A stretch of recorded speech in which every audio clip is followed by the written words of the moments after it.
Hi everyone, it's Mark here at Teslary, and Tesla closed red today, $246.53, or a drop of $5.07 per share from yesterday, and in percentage terms, that is 2.02%. It's not too surprising considering, number one, there's the whole macro environment when it comes to the economy, and that after the reversal of price after the production delivery numbers came out, it's not too surprising to see that only hold for a day. And so we had a nice recovery in the morning immediately after the market opened on Monday, when the stock dropped like $8-9 a share in the pre-market. So it is not surprising that it is coming down from that reversal, and that's what we have typically seen. We've seen it actually come down from the reversal and actually go opposite of the reversal for a couple days. Now, what could kind of break that trend? Well, what's going to happen is we're going to have a bunch of jobs data that's going to come out and to kind of confirm or not confirm what came out today, which was job openings. And job openings sent the market basically plummeting, and it didn't really stop anytime during the day. Now, as Tesla shareholders, you might have, if you only hold Tesla, you might have not experienced what the rest of the market is experiencing. You could say, oh, 2% on a Tesla day. I wonder what the market looks like. Well, if you were to go to the S&P 500, and you would see that the S&P 500 did not have any similar price action to Tesla. It had, less of a sell-off, 1.34%. And you would expect Tesla to be around maybe 2% if the market was down 1.3%. That makes sense. But if looking at the S&P 500, you can see the action is completely different, right? You have that gap down and a complete sell-off on the numbers. Then you just had kind of selling all day and not making any, real important highs. It took off this high that was at 3 o'clock in the afternoon, but really you brought into kind of have a real solid double bottom kind of pattern to kind of sell that this is the bottom. But instead you had that opportunity, right? It bounces here at 420.92. We knew this was going to happen. This is not too surprising. It bounced and then sold off below that level and tried to make the double bottom off that sell. That happened again. So it would be more convincing if this was actually just kind of straddling the yellow line, which we basically what we were talking about yesterday. That is, in my mind, a short-term bottom for the stock market. I can be completely wrong, obviously, since it already breached it twice. Like, what do I know? I don't know anything. But let's go back to Tesla real quick, and you can see now how the action looks completely different. Let's go to a smaller time frame so you can see. The sell-off happened in the morning, and it had a really nice bounce that was not anywhere near. The S&P 500 did not recover this much to the point to have like a double top, and then Tesla flagged throughout the entire day, but didn't make notable lows. It didn't make a new low like the S&P 500 did, and basically every other major index. It was looking really sick, really, really sick today. Now, what's happening with Tesla is that we're getting into this kind of constricted price kind of pattern. Tesla is known to do this over the past couple of weeks, where it makes almost like a triangle, and I think we might have seen the triangle in some other time frames. Let's see what we have here. And you can see it like in a larger, I don't want to keep drawing on the chart, but you see it here. This would have been a very large triangle. You've seen this one, ascending wedge or triangle, that failed. And then you saw before the pump, you were having all these kind of wedging and triangle patterns breaking out or failing throughout the last couple of weeks. So this makes sense. What they're setting it up for is that as we get closer to the end of the week, the more and more data will start dropping, and of course, the more and more clarity of something Tesla specific, which would be like Cybertruck's release or something like that. Yesterday, we had the Model Y standard rear-wheel drive come out in for American consumers. So that's it's a low price entry level model. Slower, a little less range than what it replaced, which was the all-wheel drive 4680 battery based Model Y, which was discontinued a couple weeks ago. So we assume, based off the video I put up yesterday, I assume that, kind of the revamping of the Giga Texas Model Y line, maybe this was one of those reasons to kind of incorporate a new battery pack, maybe get the procedures ready for a single motor on the Model Y. Could be what was happening, what kind of spurred the closure of basically the entire factory. We were all assuming, people in the Tesla community, that maybe you just close the Cybertruck line, right? And then after you pumped out, 100 Cybertrucks, you kind of know what you need to fix and make those changes before you go mass production. But then the Model Y line went down at the same time, and we're like, I wonder why. But with the release of that standard Model Y, we didn't get the interior upgrades that China got. Giga Shanghai has the interior lighting on their Model Ys. It has the new wheel caps, which are darker. And it also has that new dash. We didn't get any of that. Unfortunately, we just have a cheaper version of the Model Y, which actually was kind of perfect timing because you saw some competitors release new cars and SUVs, basically crossovers to SUVs over the last couple of days and even today. So having more of a competitive advantage price-wise against those vehicles who, number one, aren't even available yet, and number two, now that you have this cheaper Model Y, are priced a little higher than what Tesla's offerings start at. Now, so looking at Tesla again, we have the potential for a breakout. So I kept the squiggly line that was matching our price action from last Friday. So I kept this line. I turned it red because in my mind, obviously, if it's going to go down, it should be red, right? But it kind of does that kind of double topping pattern that I thought it would do. And then it would, in my mind, if there was really bad data. So tomorrow is going to be ADP, and we can look at the data real quick. Let's do that. Let's switch over to the browser. Okay, so here's the browser. We have the data for this week. Now, firstly, let's go over what we received today, and it was job openings. And this is what really sent the market tumbling in the morning. This is 9.6 million job openings.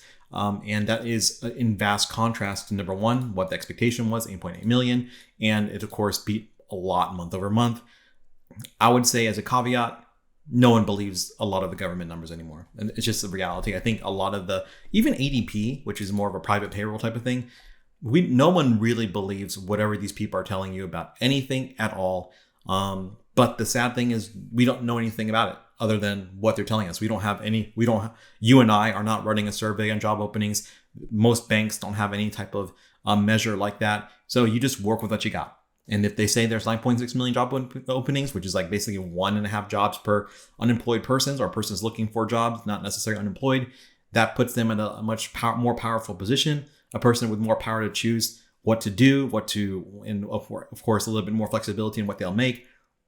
Not so great for inflation, not so great for what people think is wage pressure on inflation as well. So what could change that? Tomorrow we have ADP. Maybe ADP misses really big. Maybe there's only 128,000 jobs that were filled in the private sector. Would that be good? Could be good for the stock market. We're going to have PMI, factory orders, ISM services. We're going to have some Fed presidents and governors speaking. So this is not going to be easy. This is all jam-packed in the morning. So this is from 8:15 to this is a 2-hour time span of a bunch of stuff that can really affect pricing. Some pre-market, some right after the market, and some during the course of that morning could be really more volatile. And you can keep telling, like what we said last week, like oversold can stay oversold. Like this whole idea that RSI can't stay low forever, but it can. And we've seen Tesla stay low for a very long time, even just last year, for instance. So this is a tough situation for the market. On Thursday, we're going to have more jobless numbers coming out. It comes out every week, obviously. We're going to have more Fed people speaking, Fed governors and presidents. And Friday is going to be non-farm payroll, right? So this is the real important one. This is the one that's really important. This is the one that Jay Powell likes a lot. This is another government survey, though. And who knows what really. These numbers are cooked constantly. And you've seen it with revisions over the past couple of months. There hasn't been like a month this year where jobs haven't been revised and usually revised down. So, but this is going to be very important. But the thing about it, that's still, 3 days away, 4 days away calendar wise, 3 days of trading before we see this. And a lot can happen between now and then. And what is a couple percent on Tesla? That's many, many dollars per share. That can be really devastating. And Tesla's been trading sideways a lot. Now let's get to some Tesla news and stuff like that before we get back to the charts. First things first, we're going to talk about bonds and when we get to the charts. And one of the reasons why bonds having a lot of pressure is how weak foreign currencies, especially the currencies in Asia, and of course the dollar is beating everyone else in the world really. So it's like every currency is not favorable versus the dollar. But really it's about what those countries in Asia, China and Japan specifically, are going to do to prop up their currency that's getting very, very weak. I think Japan saw 150 yen to the US dollar today, which is not great, obviously. And, how do you fix that if you're a country like that? Well, basically what you do is you get rid of treasuries. Like if a lot of countries hold our debt, you can sell the treasuries that you hold in America and buy your own treasuries if you want to manipulate pricing and interest rates. And you can do that, but at the cost of our yields going higher. And Lisa says that, Lisa Abramowicz on Twitter. She works at Bloomberg, and she posts a quote from Apollo. Apollo says, maybe China is behind the rise in U.S. long rates. China has fewer dollars to recycle into treasuries. In fact, China has been selling 300 billion treasuries since 2021. In the pace, China has been selling faster in the recent months, selling 40 billion already just since April. So if yields are really kind of making people disinterested in being in a very volatile stock market, as other countries try to manipulate their currencies or try to bail themselves out, it's going to get tough to keep these yields tapered. And I think we haven't seen, and I mean in a very short-term time frame, we haven't really seen the top of yields yet. Okay, let's talk about some Tesla stuff, like I promised, and it's really just this. Walter Bloomberg, Delta One on X, said JP Morgan raises target price to 135. They are a fucking joke. Goldman Sachs cut target price by a couple bucks, and so did Truist Securities from 254 from 254 to 243. And I mean, this is probably just based off the fact that a lot of people are revising down earnings for next year, in this quarter, and they're just slowly going to front run this and lower their price targets as the quarter goes on. Don't be surprised if they do it at the end of next month or sooner, or even just do it after earnings at the end of October. Very possible, right? Okay, so back to the charts. We'll do that chart thing. So as far as Tesla goes, and if you look at the chart, I still have our upper EM and our lower EM marked out, and we're really just floating in, kind of slightly biased towards the bottom on the lower side, but we're kind of still floating in this kind of middle sideways action. And is that great? It could be, but like I said yesterday, when this price is being supported, it's what does it really mean? Number one, maybe a bunch of retail people, retail traders and retail investors are loading up on Tesla thinking that Cybertruck's going to be released in the next 1 or 2 weeks, perhaps. I mean, not released, but have an announcement about release. Could that really buoy the stock? I think it can. I think having the Cybertruck news come out can really be a real positive sentiment and a positive move for Tesla stock. But how long can Tesla move positively in the face of a market that's selling off severely? That's the question. We knew that, during this time of the year, seasonality, Tesla's usually flatter than the market. And that's good because market is typically what? It's typically on a decline, on a downtrend. So Tesla staying flat, not surprising. I don't think we're surprised.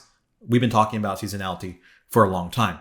But so my word of warning is, let's say this week or next week, Cybertruck gets announced, meaning that, okay, there's going to be a delivery date, maybe October 26 or something, and if you're going to the event and if you register for the event, buy your plane tickets, rent a hotel room, etc., right?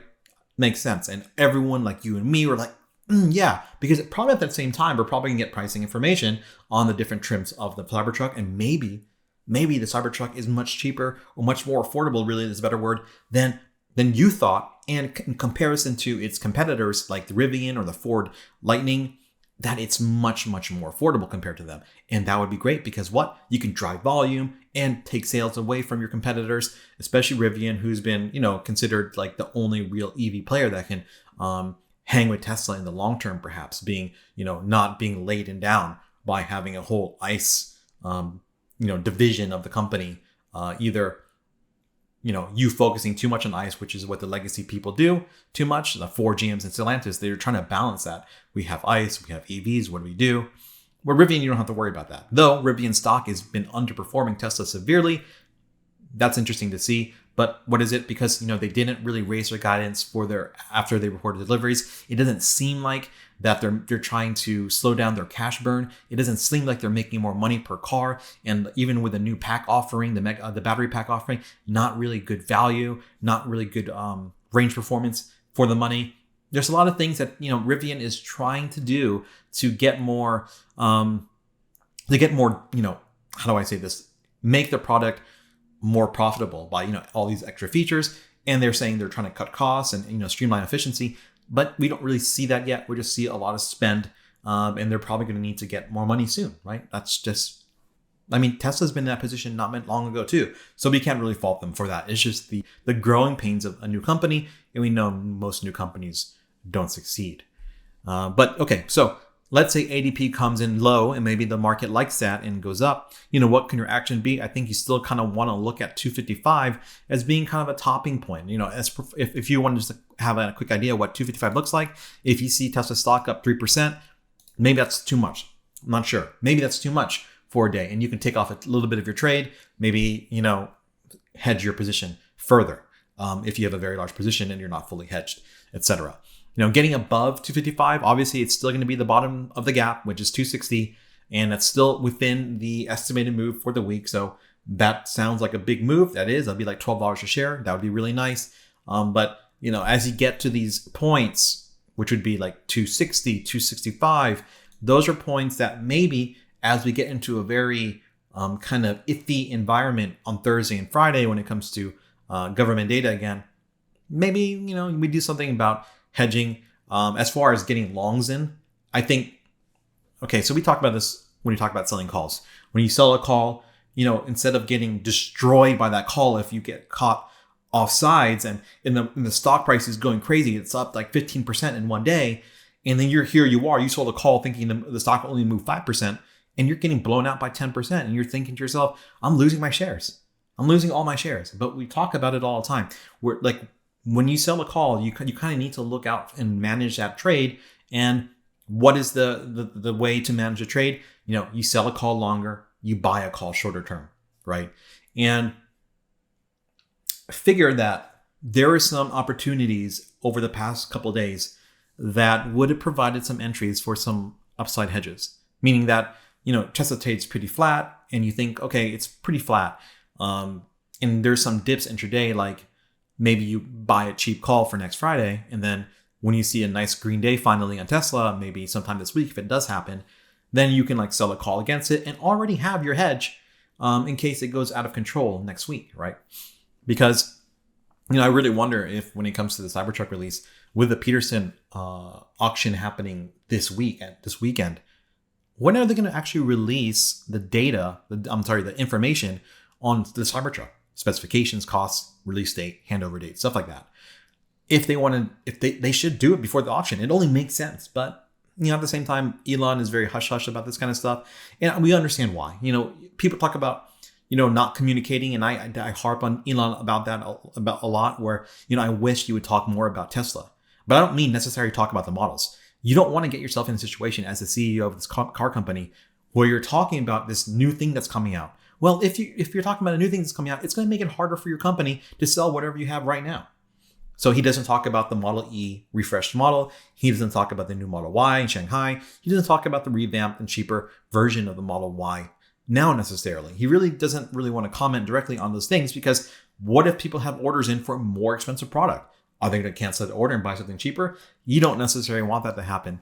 But as far as talking more about the Tesla, the company, I'd love to see that. Maybe talking even more about SpaceX, the company. That'll be really cool. Now, he's not really commenting on, Starlink's, the growth of Starlink as much. He's not talking. He does talk about we're launching this much tons of mass into outer space compared to the rest of the world. That's really cool. How about some information about what Tesla's doing or stuff? That's what I'd like to see. I'm not asking him to talk about the models that are coming out, or I'm just asking hey, let's talk about the company too. Like we talk about, Twitter a lot. Let's talk about Tesla more, or equally. How about not even more? How about just equally? That'd be cool. Okay, so we know what a downside target is. The downside target hasn't changed, and hopefully it's following the trend that we thought it would follow. Kind of mean double top into a hard sell. And that hard sell will get you to this long-term trend line. This green trend line is the one from January, okay? And breaking below this would now mean you kind of broken your uptrend, and now you're in this kind of downtrend. The thing about it, though, is a lot of stocks are below their downtrend already. And that means that they're no longer in that kind of bullish uptrend. And what does that do? It means it puts a lot of pressure on Tesla stock. What are we seeing? Tesla stock too. We're not seeing these notable highs that we really want to see. If we can, then we can do what? We can kind of invalidate this idea of a head and shoulders pattern with this ankle neckline right here, that all kind of converges on kind of an end of week move that would put you in the mid 220s if things go bad, right? Like that's what you'd kind of look like if things go bad for Tesla. It would kind of want to push itself back to the trend and catch up with what? The rest of the indices. Looking at the trend line for the QQQ, this is spelling bad news for the tech heavy index that is NASDAQ. Okay, so this trend line is from the beginning of the year. You can see that, okay? So we have that. It's already below it. It has the same kind of head and shoulders pattern that the SPY has as well, S&P 500. But it breaks through the trend line. It tried to bounce out of it, didn't bounce more than a couple hours. It sells off completely, goes back, tests it, rejects, and sells off. That's a terrible look for the QQQs. That's a terrible look for the NASDAQ. And sure, okay, there's a little bit of buying towards the end of the day, but this is not healthy. This is not. It's been oversold for a long time, but it can stay oversold for a long time. Let's look at the S&P 500 again. So we were talking about the S&P 500 yesterday, and this is what we thought would happen. We thought they were basically forming this kind of wedge pattern, but eventually they would hit 420. So we were right. It didn't have exactly a strong bounce that we thought it would have. That would be more testing the top of the line, but essentially the target has been achieved. And it's kind of selling off in the after hours too. You can see that, and Tesla isn't selling as much comparatively. And so what do we do with this? We fill the gap. We got to our target. We're lower. We've been selling for a long time. And let's look at S&P 500 on the indicators on the daily. And you can see it's getting very oversold again. Back to 28, something you really haven't seen for a very long time, basically since last year at the same month. I don't have a level below this, but if you want to know if we're going to be pretty bearish, and you can see how this head and shoulders is playing out. You can see that head and shoulders. Where are we looking at now? You can hit all these levels and still stay pretty bullish S&P 500 very long term. Something like this. But once you get, so all the yellow lines is like you're okay-ish for now. It's not a great look, but you're still not making a notable low. You get below this, and we'll call this a red line. You get below that, which is 410. That's not good. What does that look like percentage terms to get to a point where we're threatening a lower low? It's only 2.7%. You can do that by the end of Friday, by the end of the week on Friday. And on Friday is really bad, meaning if there's like a lot of jobs being added on non-farm payroll and you get below like into the 400 area, it's over. It would be a terrible look. What would that look really look like?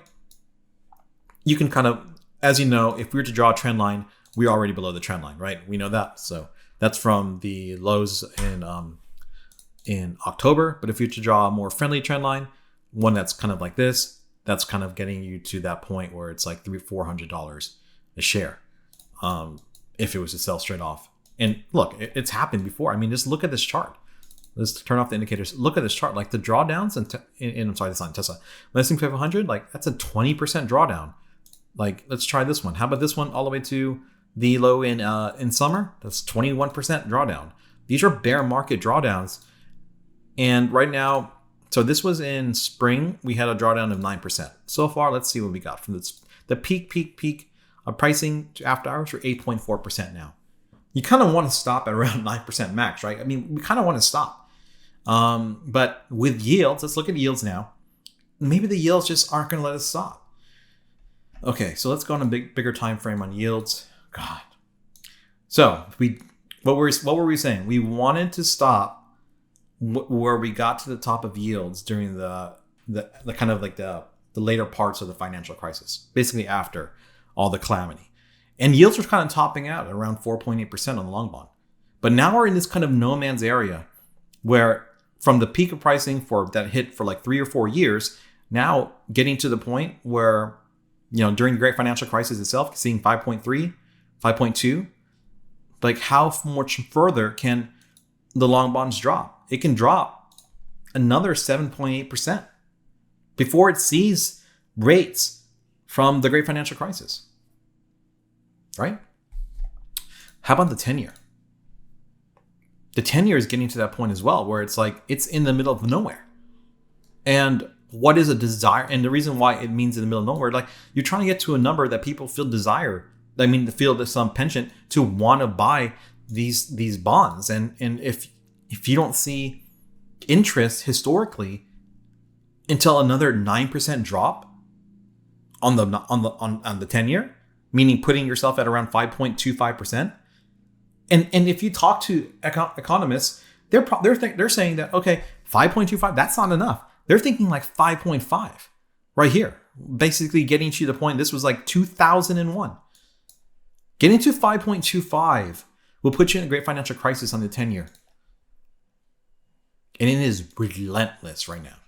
And if China and Japan start selling their US holdings of treasuries to fix their currencies, to get their currencies more competitive, and those are really only stopgap measures, they don't last forever, it's going to really hurt our bonds a lot. Only to the point that, only to the effect that it's going to sell off equity. Equity's going to sell off. Like, hold S&P 500 for the rest of the year through very turbulent, unknown circumstances about the economy, or just buy a 1-month bill, get 5.5% on it, and call it a day. Don't worry about it for 30 days. That's probably what a lot of people are going to do.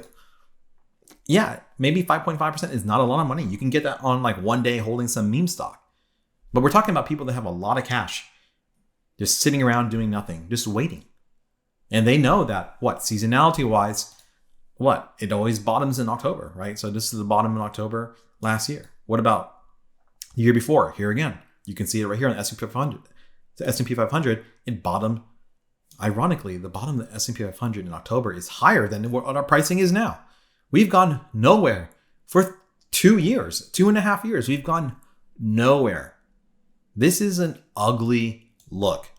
Now, what do you kind of want to see on any type of kind of like rounded bottoming pattern, right? You can see here that on the S&P 500, you can see this kind of like rounded recovery, right? But you kind of want to have it to the point where, you get to kind of an equal level somewhere, somehow. I mean, right now, it was around 460. That you want to have kind of like this cup that will take you out, right? You get people out of their longs through this action by selling it off. You get them out, and then you go long into the end of the year.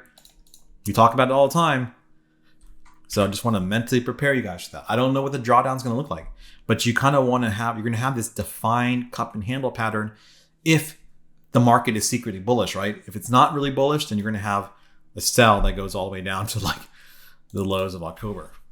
Honestly, even though the VIX is kind of high right now, 19.7, we've seen high VIX for years where, us thinking 30 is really high, 35 is really high. We're at 20.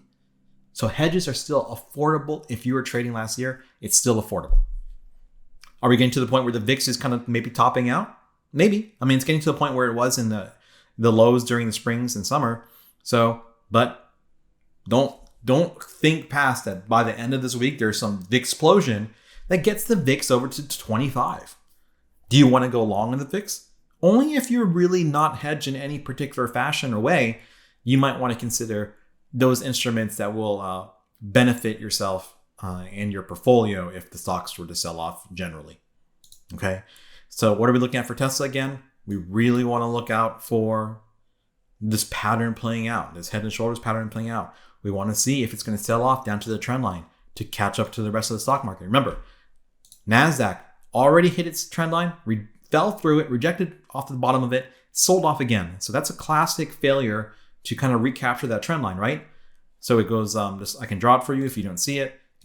I go through it, I try to bounce off it. I go up to it to try to break through it. I bounce off it and I get sold off again. It's a terrible look. Tesla hasn't had the opportunity to do that. Tesla hasn't gotten to its trend line yet, but it can, and it can do it quick.